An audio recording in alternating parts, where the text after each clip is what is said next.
We'll give a befitting response to India.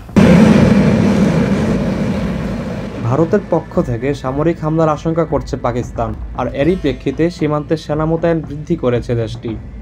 তবে পরিস্থিতি যেমনই হোক না কেন, পাকিস্তান আগে কোনো ধরনের পারমাণবিক বোমা হামলা চালাবে না। সোমবার পাকিস্তানের প্রতিরক্ষা মন্ত্রী খাজা মোহাম্মদ আসিফ রয়টার্সকে দেয়া এক সাক্ষাৎকারে একথা বলেন। Still believe and very firmly believe that nuke will not be an option, because it will destroy both countries. Have reinforced our forces because it is something which is imminent now. So in that situation, some strategic decisions have to be taken. We are absolutely ready, at high alert. দুই পারমাণবিক শক্তিধর দেশের মাঝে আবারও বাড়ছে উত্তেজনা।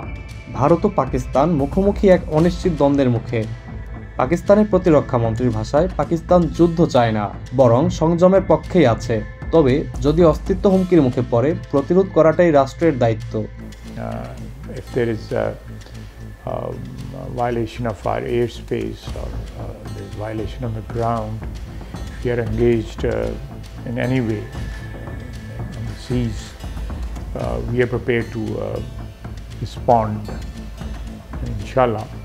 সম্প্রতি ভারতের পক্ষ থেকে সিন্ধু পানি চুক্তি স্থগিত করা হয়েছে।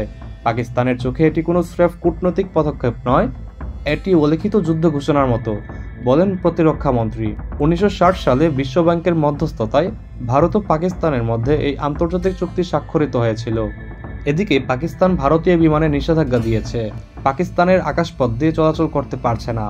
কাশ্মীরের পেহেলগাঁওতে সন্ত্রাসী হামলায় 26 জন নিহত হওয়ার পর থেকে ভারতে ছড়িয়ে পড়েছে ক্ষোভ। ভারত সরাসরি অভিযোগ তুলেছে এর পেছনে পাকিস্তানের হাত রয়েছে, কিন্তু পাকিস্তান এই অভিযোগ ভিত্তিহীন বলছে। সেই সাথে সত্য উদ্ঘাটনে নিরপেক্ষ আন্তর্জাতিক তদন্তের দাবি করে আসছে তারা।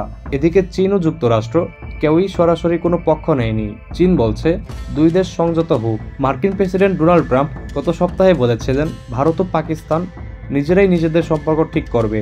তবে মার্কিন পররাষ্ট্র দপ্তর পরে জানায় তারা উভয় পক্ষের সঙ্গে যোগাযোগ রাখছে এবং দায়িত্বশীল সমাধানের আহ্বান জানাচ্ছে।